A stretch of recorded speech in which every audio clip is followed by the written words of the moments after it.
You start this video like right here. As I'm talking to you guys about saying, welcome back to WARRP Reacts, you bunch of filthy idiots, I can actually say that because it's more than 7 seconds into the video. That's true. That is true. But maybe we shouldn't do that. Or guess what? We're doing another Fat Electrician video today, boys. We're going back to history. We're already on the And road. Let's go. We're already on. It is the most comical invasion that America's done. It's how we took Guam without firing a single shot. I was going to say, is it that mass sponge migration that you witnessed? Maybe. Most of my videos are done on stories that I think would make great movies, and this one's really no different, except this one should be a Mel Brooks style comedy. Today we're talking about the chillest, most nonchalant invasion of all time, when America acquired Guam, or when America acquired Guam the first time. But first, a word from our sponsors. This video is brought to you by Ridge Wallet. Okay, let me break this down for you. Father's Day's coming up, and your dad's back. It hurts, okay? A, he's been carrying you through life this entire time, and B, he's been suffering from a horrible case of dad wallet. I mean, look at this monstrosity, your dad's old school trifold leather wallet. It looks like he's walking around with a Gutenberg Bible in his back pocket, and then every time he sits down, he's got that thing underneath one butt cheek. It's throwing his hips out of alignment. It's no wonder his back hurts. I mean, this is ancient technology right here. Why are we still doing this? Every time your dad goes to pay for something, he has to pull this brick out of his back pocket, unfold a dead cow just to get to his credit card. Okay, it's some type of weird origami project. Get rid of it. Get your dad a Ridge Wallet for Father's Day. They're 40% off right now, and then tell him to put it in his front pocket so his back feels better. So again, go get your dad a Ridge Wallet for Father's Day, something he's actually going to use for once. They're on sale right now. I'll have a link in the description down below. Let's get back to the video. Our story takes place in 1898 during the Spanish-American War. Now, most people know almost nothing about the Spanish-American War, so real quick, oversimplified version of what's going on. America is basically the new kid on the block trying to establish itself as a world power, and the Spanish Empire has been struggling for a long time. And for the 3 years leading up to this, the Spanish colony of Cuba has been leading a revolution trying to kick out the Spanish. And America has been backing this revolution pretty much from the start for a couple of reasons. One, America at this point in time just doesn't like European colonial powers being anywhere near them whatsoever. And two, if they can beat up on the Spanish and make them kind of forfeit their empire, hopefully it'll create a power vacuum and America can fill that, thus becoming a world power. Because of that, America starts sending warships over to Cuba to protect American interests, aka they were probably giving a bunch of guns and ammo to the Cuban revolutionaries to fight off the Spanish. Then on February 15th, 1898, a US warship, the USS Maine, blows up inside the harbor in Havana, killing 268 American sailors and sinking to the ocean floor. Now, as we all know, this is like the biggest cardinal sin on the planet, fucking with America's boats. The problem is, we don't know who fucked with the boat, necessarily. So the US government and the US media get together and they're like, well, if we don't actually know who did it, we're just going to blame it on whoever is most convenient for us, that being the Spanish, because we want to go to war with them. So that's what they do. The US media pushes it out to the American people that the USS Maine was sunk by the Spanish. The American people are now pissed off, and now America declares war on Spain. Now, to be completely fair, the sinking of the USS Maine is still controversial to this day. It has been investigated and studied and theorized to death at this point. I think the Spanish government, the American government did investigations right after it happened. The American government then did another investigation like 10 years later. Then they did another investigation in the 1970s, and then National Geographic's done an investigation, and it all comes down to nobody actually knows what happened, but there's two going theories. Theory number one, and the one that I believe in the most, is that it was an internal explosion, meaning that it was more than likely an accident, and the American government just took advantage of the accident as an excuse to enter the war. So why do I believe that? Well, it's Occam's razor. The simplest answer is probably the correct answer. The USS Maine is a coal-burning ship. Coal is combustible, and it emits methane, which is a flammable gas, and it's also full of black powder to be able to shoot the guns, and it's parked inside of a port of a country that is world-renowned for its cigars, okay? It's probably one big accident, and the crew fucked up, blew it up. Now, theory number two, and this is where all the conspiracy theories come in, it was an external explosion, meaning that it had to have been an underwater mine, meaning that somebody had to have deliberately blown up the USS Maine. Now, there's three parties involved, and it would have had to have been one of those three, obviously, right? It A, was Spain blowing up an American ship for supporting the Cuban Revolution. It Makes B, sense. was the Cubans knowing that America would assume that it was Spain so that America would join in and help them in the revolution. Or C, it was America blowing up its own ship in a false flag operation to have an excuse to enter the Spanish-American War. Now, out of those three, obviously, A, the Spanish did it, is what the American government went with at the time, you know, so they could enter the war because they wanted to, basically using it as an excuse, or maybe they actually thought that, who knows. B, nobody actually really believes the Cubans did it, that's just, I don't know, like an offshoot theory. C, that America launched a false flag operation is a very trendy conspiracy theory that all kinds of people, including history teachers that I have had, have went out and said. Now, I want to be very clear about this. There's zero fucking evidence to support this theory. Absolutely none. That's not true because it's actually the Cuban government's official stance that America did blow up the USS Maine, and even the statue in Havana honoring the USS Maine says that the crew were victims to imperialist greed.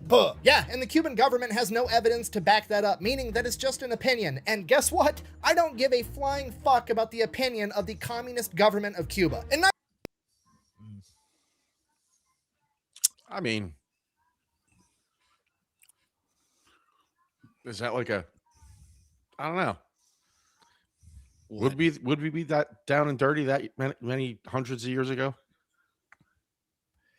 It had to start somewhere. True. Listen, humans are fucking opportunistic, greedy animals. That is true.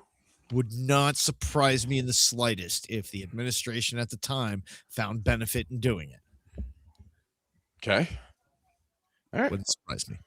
there should anybody else, because when you have over 1 million people that flee your country by any means necessary, and I mean any means necessary, they're making their own boats. There's people that are hang gliding all the way to Florida. When you have people willing to do that to get away from your government policies, maybe, just maybe, you have bad ideas. I mean, literally hundreds of thousands of people have left in a singular year to go to Florida. Okay, Florida has more Cuban refugees than Wyoming has people. Oh, you're so stupid. If you would open a book once in a while, maybe you would know that Cuba is a communist utopia. They have free healthcare and a 99% literacy rate. Oh, so you're telling me all the smart, healthy people that were in Cuba looked around and said, yeah, fuck this, I'm moving to Florida? Maybe they were onto something. Hey, look, all I'm saying is I've never once heard of a Cuban refugee making it all the way to America and then getting told by some communist college student with skittle-colored hair, oh, hey, but you know how to read and there's free healthcare over there. And they're like, oh, fuck, you're right, I should go back. That's never happened. Well, the only reason that Cuba doesn't do that great is because America has an embargo on them. An embargo just means that America doesn't trade with you, okay? America's one nation, Cuba's one nation. There's 195 of them on the planet. Try doing business with one of the other 193. Okay, look, all I'm saying is it's really hard to claim to be the superior way to run the world when you can't get along without the capitalism there, okay? Right now, it's the geopolitical equivalent of a 20-year-old kid still living at home that's mad at mom and dad for making him get a job, and now he can't pursue his dream of being a Twitch streamer. Okay, because his...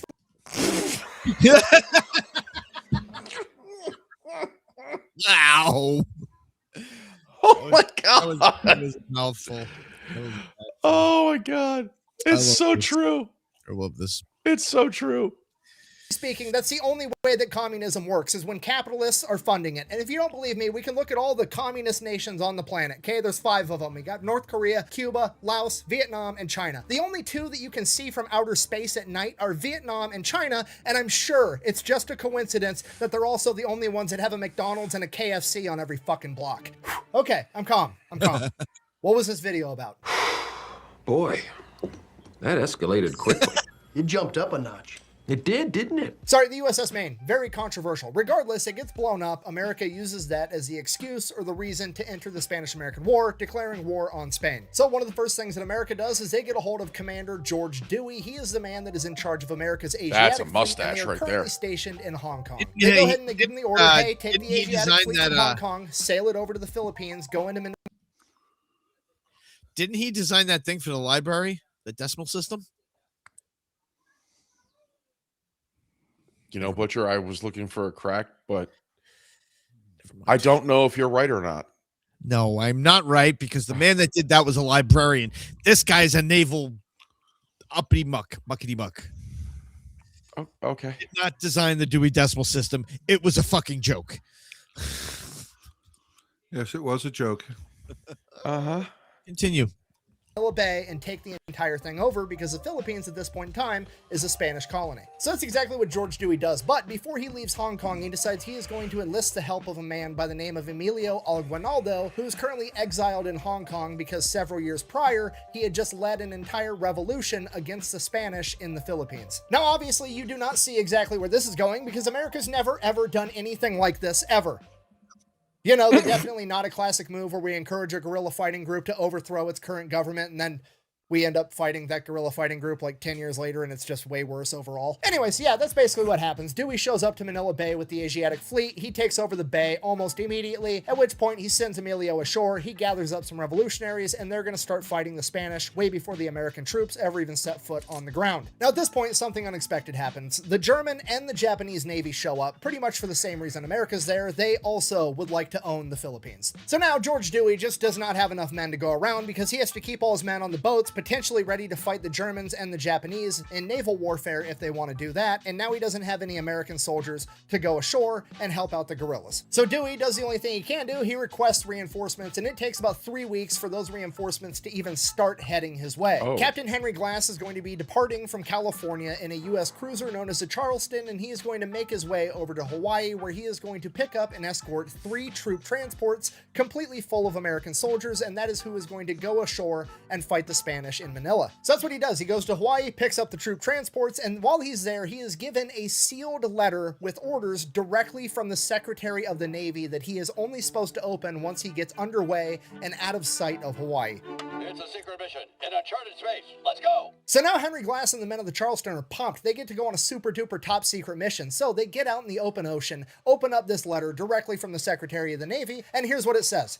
I'm not going to read all that. I'm just going to go ahead and summarize it for you. It essentially says, hey, on your way to Manila, make a quick pit stop in Guam and take it over real quick. It should only take you a day or two. Chop, chop, hurry the fuck up. So now the crew's super pumped. I mean, they wanted combat and they just got orders to speed run an entire invasion and take over of another country while they're on their way to go invade and take over another country. It's like putting bacon bits on bacon. These guys love it. So the crew starts getting ready. They go and they dig through all the maps and books on the ship, trying to find out anything and everything they can about Guam. And according to the latest intel, granted, it's a couple years old, but damn it, it's the newest intel we've got and we've got to go off of it. There's going to be a Spanish warship there and a couple of forts guarding Guam. It is going to be a fierce fight and we need to get ready for it. So they start training. They start taking barrels, empty crates, anything they can spare and throwing it overboard. And once it drifts a couple 100 yards away, they open fire on it with the guns for target practice. And this goes on the entire time. And then finally, June 20th, 1898, they arrive at Guam. It is early in the morning. They're going to attack at first light. 6 a.m. is when they are going to sail in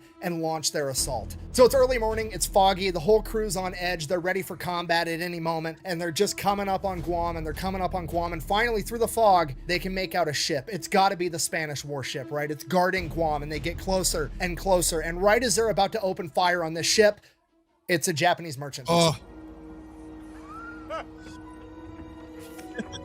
Okay, that's weird, but I mean, what are you going to do? Just keep advancing, I guess, right? That ship and those forts got to be in there somewhere, so they keep advancing through the fog, and they keep advancing, and they keep advancing, and finally, they start to see the silhouette of one of the forts off in the distance through the fog. But the problem is the fort is built directly onto a cliff face, and it's so high that the guns on the ship aren't going to be able to actually fire at it. Well, now we've got a fucking problem, because the sun is fully out, and this fog is getting thinner and thinner by the second, so we're going to have to haul ass and try to get out of range of this fort as soon as possible. So that's what they do. They haul ass through this fog trying to get out of range of this fort, and they do it. They don't get fired on a single time. They made it through. Hooray. So now it's like broad daylight out, and they roll up on this second fort. And this fort, they're going to be able to hit with the guns. It's finally go time. We get to show off our expert marksmanship. So they roll up, and they just start bombarding this fort with fire. They shoot at this fort like 13 times, missed every single time, and they got 0 return fire from the fort. The entire crew is just completely confused. What the fuck is going on? I come here for a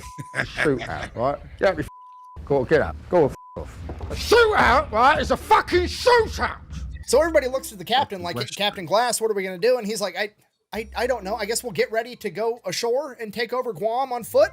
I guess nobody wants to fight us on the water, apparently, so start getting the whaling boats ready, get your kit on, we're gonna go do this. So that's what they do. The whole crew starts getting ready, and while they're getting ready, they start to notice that there's a bunch of people amassing on the beach that they need to go to. So they're like, oh shit, this is gonna go down. We're gonna get in a fight on foot on this beach. Fucking, it's go time. So they're getting their guns and their kit ready. You know, the intro scene to every military movie ever right before the big mission is going on at this exact moment. And right then, a little tiny boat full of a bunch of Spanish guys rolls up and boards their ship. And the first thing the Spanish guys say are, hey, sorry, we didn't return the salute. We didn't have any black powder or guns ready to do that. And the Americans are like, what are you talking about? And they're like, the salute you did earlier where you like fired when you passed support, you know, to salute us as a courtesy. And the Americans are like, no, dude, we're at war with one another. We just can't fucking aim, apparently. Come to find out, apparently Spain had just neglected to inform Guam that they were in fact at war with America. And this is horrible for the Spanish at this point because, well, the boarding party was actually like the welcoming committee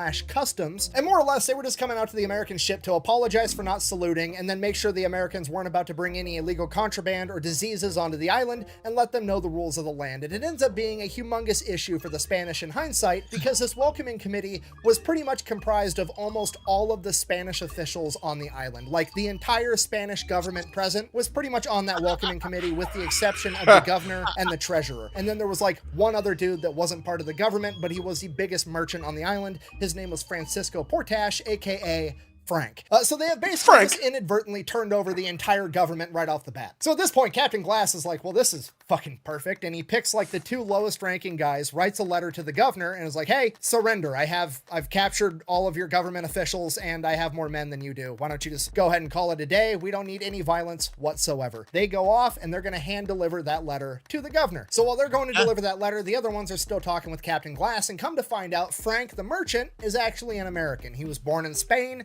He migrated to America in Chicago, where he became a U.S. citizen. He then met his wife, married her, moved to San Francisco, became an elevator technician, and then for some reason got a wild hair up his ass, moved to Guam, and became the most successful merchant there. And to be honest, he's pretty pumped that America's taken over because he likes America more than he likes Spain. So he is still more than happy to help Captain Glass any way he can. And he's like, hey, here's the deal. Just tell me what you want. Let me go back. Me and the boys will start ferrying out whatever supplies you need, and we'll just sell it to you right here. You won't even have to go ashore. So Captain Glass is like, perfect. He lets Frank take one of his boats back. He gets his men, and they just start shuttling back and forth boatloads and boatloads of supplies for all the Americans to buy. And this is like my favorite part of the story because it's just one of those things that you read and you're like, yep, that's too stupid to not be true. One of the Americans wrote in their journal, and I quote, Francisco's men sold fruit at astonishingly low prices. You could buy 3 bananas, 2 mangoes, and a pineapple for 1 cent, but one of the live monkeys cost 2 whole American dollars. It just goes to show you, war changes, but the men that fight it never do, because that's the most grunt shit I've ever heard in my entire life. Okay, now cut back to the 2 dudes delivering the letter of surrender to the governor. We'll call them Bob and Tom. Okay, Bob and Tom make it ashore. They start walking over to the governor's palace. They get about halfway there and they notice that there's like 20 dudes pushing 6 brass cannons from the governor's house down the side of the road. And Bob and Tom look at each other and they look at these guys and they're like, holy shit, are we actually going to try to fight the Americans? And the guys pushing the cannons are like, what?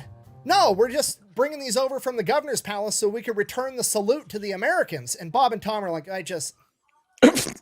don't worry about it. Just put the cannons back. God damn it! So they just keep going. They get to the governor's palace. They give him the terms of surrender, at which point the governor's furious, but also, I mean, what's he going to do? He's got 54 Spanish soldiers, and then Guam has a militia of 52 guys with no training. He doesn't stand a chance. He basically has to surrender. But here's the catch with this whole thing. Captain Glass's letter to the governor actually instructs the governor basically to just hop on a boat and report to the American vessel and turn himself in, and that's not going to fly with the governor, so he writes a letter back that has to get delivered to Captain Glass. And that letter says, and I quote, "It would give me great pleasure to comply with his request and see you personally, but as the military laws of my country prohibit me from going aboard a foreign vessel, I regret to have to decline this honor and ask that you will kindly come ashore where I await to exceed your wishes as far as possible, and to agree to our mutual situations, asking your pardon for the trouble I caused you, and I guarantee your safe return to your ship. Very respectfully, Governor Juan Marina." Okay, so obviously this is a trap, right? The government's planning something. That's a stupid rule. Nobody would actually follow that. So the Americans get this letter, they read it, and Captain Glass is like, "It's undoubtedly a trap." Okay, so now the Americans fill up one whaling boat with Captain Glass and a bunch of soldiers, and then another whaling boat just completely full of soldiers. Captain Glass and his boat are going to go ashore, where they're ideally going to accept this surrender, but it's probably a trap. And then that other whaling boat is going to wait right offshore in case they need reinforcements for when shit goes down. But to the American surprise, the governor shows up with his 54 soldiers and then his 52 militia members, and he just straight up surrenders. So they take the governor as a POW, they take all the weapons away from the Spaniards, they take all of them as POWs, then they take all the weapons from the militia, and then they're just kind of like, ah, you guys are from here. Go ahead and go home. We're just going to take the weapons. Get out of here. At this point, the governor is like, oh, hey, by the way, I wasn't able to find my treasurer, Jose Sixto. I have no idea where he is. Do you want me to send a search party to go find him so you can take him as a POW too? At which point, Captain Glass is like, I mean, this is a giant waste of my time, to be honest with you. No, I don't care. Let's just get everybody on the ship so I can leave. So they get everybody back to the ships. Captain Glass then takes a handful of Americans and sends them out to the fort that they had originally fired on, and they are instructed to fly the American flag over Guam because it is now a U.S. colony. So those guys grab a flag, hop in a boat, and they start sailing out to the fort. While that's going on, Captain Glass is telling everybody what happened. He's like, yeah, it wasn't an ambush. They actually did just straight up surrender. We took the governor as a POW, we took his 54 men as POWs, and then he had 52 militia members, but they were from Guam, so we just took their weapons and let them go home. At which point, one of the original guys from the welcoming committee, you know, the Spanish government, hears that, and he's like, whoa, whoa, whoa. Technically, I was born here. I'm super duper Spanish, but I was born in Guam. Can I go home too? At which point, Captain Glass is like, yeah, fuck it, why not? Go ahead. Then Captain Glass looks over to Frank, the merchant, who's still there trying to sell as much stuff to the Americans as possible before they leave, and he's like, Frank, you're technically the only American here. I'm not gonna leave any of my guys behind to run this place, so you're in charge, I guess. Now get off my boat and take not Spanish Guam guy with you. So Frank, his men, and the government official dude that's apparently from Guam all hop in their little boats and they go back over to Guam. By this point, the Americans have the flag flying over the fort. Captain Glass orders them to fire the cannon as a salute, and then the Americans start lowering the flag, and Captain Glass is like, these idiots are going to take the flag back with them, and we're going to colonize an entire island, and then we're not even going to leave a flag there so nobody knows that it's our territory. A little while after that, the American detail shows back up in their whaling boat with the American flag in hand, at which point Captain Glass is like, why? Why on earth would you take the flag down? And they're like, oh shit, I didn't even think about that. You want us to run back over there and hang it up? And Captain Glass is like, no, I don't. Just get in the ship. We're leaving. Just the complete dad energy of like, no, get your ass in the car. We're going to Manila. And that's it. They bounce. Just the most nonchalant, ridiculous invasion / capture of any territory ever. Okay, zero bloodshed. The Americans rolled up, captured the entire government, captured the entire military, put nobody else back in charge other than some random dude claiming to be an American that's named Frank. And then they didn't even give him like documentation or anything, just literally gave him the verbal, hey, you're in charge now. So Frank is literally just showing back up on the beach in a boat being like, hey, the teacher said I get to be the line leader, motherfuckers. It's a beautiful morning. Keep it running. Okay, we're not picking up what I'm putting down. I'm trying to tell you that I believe this is the first time that America created a gigantic power vacuum and then just left it completely unsupervised. But not to worry, I'm almost positive that America is going to learn from this mistake the first time and will never, ever do it again. Ever. You will be punished for your decadent ways on the first day of Radaman. You... wait a minute, did I just say, what did I say, Radaman? Blah, blah, blah, blah. Okay, for real though, I need you guys to fully grasp how crazy this situation is for Guam, okay? Imagine that you woke up tomorrow and the American government was gone. The cops, gone. The military, gone. Nobody knows what happened, and there's just one dude named Frank that said, hey, Joe Biden put me in charge. Fucking what? What's your response to that, sir? You know what? No, I'm gonna be optimistic. This is gonna.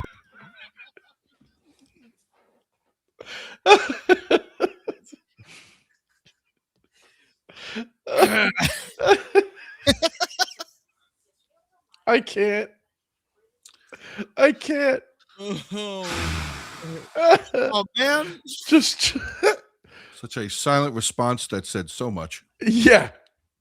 Where am I? This is a recipe for success. So Captain Glass and the Americans make their way over to Manila. They're going to reinforce Dewey. They show up, and honestly, they're probably not even really needed as far as overthrowing the Spanish goes, because Emilio went ashore. He started an entire revolution all over again, and they have been laying siege to Manila for weeks at this point. So the Spanish government knows that they're going to have to surrender. There's no way they can win this now, but they would way rather surrender to America because America is a world power, and they don't want to have to surrender to a local revolution because that that would be bad for their colonial empire street cred. So the Spanish leadership of Manila goes to Admiral Dewey and they're like, hey, hear me out. We want to surrender just to American forces, so we have to get in a battle with just American forces. We're proposing that we have a fake mock battle for funsies. We'll like choreograph it. We won't load our guns. It'll just be for show, and we'll surrender only to American forces and keep our reputation intact, and you guys get to take over Manila. What do you say? The Americans obviously agree because not dying is cool, and that's what they do. They have this enormous mock battle and nobody has loaded guns, and obviously nobody told the guerrilla fighters because, well, that was the entire point, and then some of them joined in and their guns definitely were loaded, and 49 Spanish soldiers ended up getting shot, and then the Spanish started returning fire because they didn't know what was going on, so then 6 Americans got shot and killed.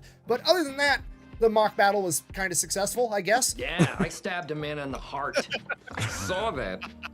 Brick killed a guy. Yeah, there were horses and a man on fire. So the Spanish surrendered, America takes over Manila, and the Spanish-American War would be concluded in December of 1898, and that would end with America now having Guam and Puerto Rico as colonies, and then they would also purchase the Philippines from the Spanish for $20 million. And needless to say, Emilio Aguinaldo, the Filipino revolutionary, is fucking furious, you know, by the whole lack of Filipino independence and whatnot. Understandably so, which pretty much immediately leads into the Philippine-American War that started like a month later in February of 1899, and the whole thing is just a timeless American classic. America gets guerrillas to do the dirty work for them, guerrillas overthrow government, now America has to fight the same guerrillas. It's history repeats itself. Anyways, back to the main focal point of the story, Guam. Last time we heard about them was June 21st, 1898, when Henry Glass left. Nobody's been there since, okay? An American vessel finally pulls up on January 1st, 1899. And when the Americans got there, the island was literally on the brink of civil war. Like, they were standing there with guns ready to open fire on one another when they noticed the American vessel pulling up, and they decided to postpone till tomorrow. So the Americans show up and they start trying to figure out what's going on. Both sides of this. It's like the world's largest timeout in kickball. Seemingly about to break out civil war plead their case, and essentially when Frank showed back up to the beach and said, hey, I'm in charge now, some people didn't really give a fuck. Imagine that. And the one person that cared the least was actually the treasurer that got left behind, which makes sense. He was the last person part of the Spanish government, so in his perspective he probably should have been in charge. Unfortunately, he was also the only person that had keys to the treasury, and he made the executive decision that he was going to go ahead and give him and all of his buddies an 18-month advance on their salary, basically bankrupting the entire country. So because Jose and all of his buddies had all the money, they basically had all the power and they were essentially in charge, and this went on for a little while, and then eventually Frank and some of the other people there got mad and started a pro-America group, and things started to escalate and escalate and escalate, and eventually war was about to break out, and then the Americans finally showed back up. So the Americans audit the treasury, determine that Jose did in fact steal all the money, they order him to pay it back, and then the American captain appoints a man by the name of Joaquin Perez to be the governor. He picks out his own cabinet, and now Guam actually has a government. At which point the American ship captain basically informs the new Guam government that they are under the authority of the United States Navy. Anything that was Spanish lands is now American lands, and other than that, here's your American flags, we're gonna fucking dip out. And then the Americans left again. They don't hear anything for a couple more months, then randomly another American ship shows up, but they go to check him out. He's just there to pick up coal. He picks up some coal, he leaves. Couple more months pass, nothing exciting happens, and then one day a Spanish military ship shows up, and this is where the pucker factor kicks in, because the Americans took all the weapons and the people of Guam can't defend themselves, so basically they're just gonna have to switch flags again. But to their surprise, the Spanish actually didn't want to try to take over Guam again. They were just there to pick up some of their military equipment, and they had permission from a U.S. Army general, at which point the new government of Guam goes, oh, that's unfortunate because we are directly under the authority of the U.S. Navy. I don't give a fuck about the U.S. Army. Get off my island. And that's it. They kick the Spanish off their island and don't let them take their stuff back. And then finally in August of 1899, another American ship shows up. The captain of that ship declares himself the military governor of Guam, and from that point forward, Guam is basically administered as if it were a U.S. warship. There is a captain in charge. He has a crew stationed with him there, earning it the nickname the USS Guam, and it would remain functioning in that fashion until 1941, when it was attacked by the Japanese during World War II, and then America would reclaim it in 1944, thus adding yet another reason as to why you do not fuck with America's boats. Thank you for watching. Best way to support the channel is to buy some merch over at thefatelectrician.com. Quack bang out.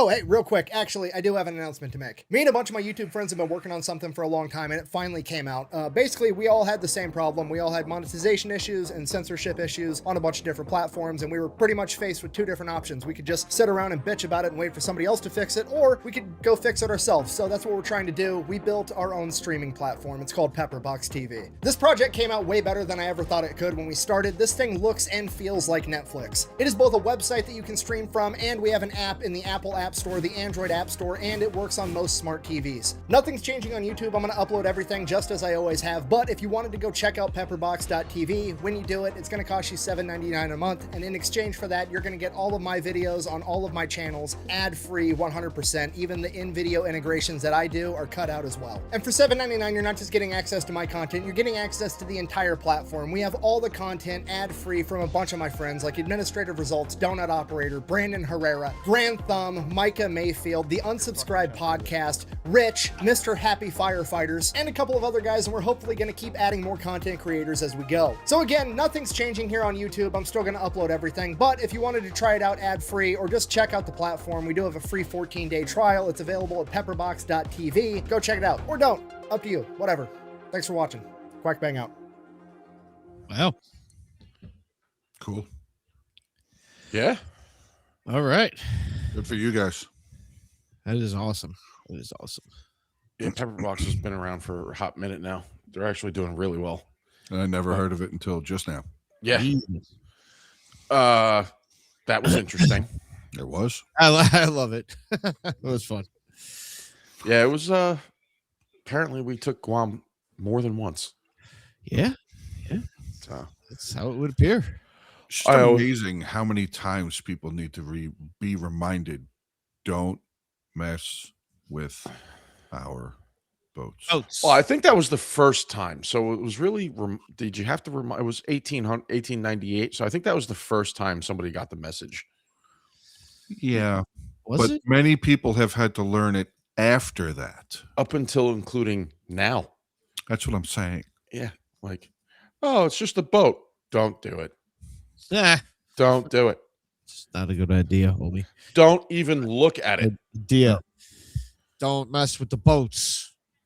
But don't think about it. Don't think about doing it. Don't touch it. Don't touch it. Don't taste it. Don't think about tasting it. Just don't breathe near it. Oh, basically everything that mom and dad told you before you walked into the Museum of Natural History. Yes. Don't fucking touch. Don't fucking touch it. That's right. But I always love his videos. That one was pretty cool. Some dude named Frank just up and took over a country because the general said so. Well, because he was the only American that they left behind. It's true. It's true. Here you go, bud. You're in charge, Frank. Yeah. What's Frank's last name? I don't know. I don't know. Frank. He's American, though. Yeah. He's good. He's an American. He's an American. Yep. Yep. He's safe. Jesus Christ. Anything else, boys? No, I'm good. All right. We got our laughs out during that one. Check Butcher out Thursdays and Saturdays on Twitch, playthroughs and some other games. Check us out on Sundays, 8:30, where we have some fun and joke and act like complete morons for a couple hours. Wait. And join our Discord. I thought that was like a 24/7 thing. That's a little higher percentage when we're doing it on Sundays. Check out our Discord where you're going to get notified for everything. And like, comment, subscribe, do all the good stuff, and share this video around. Later.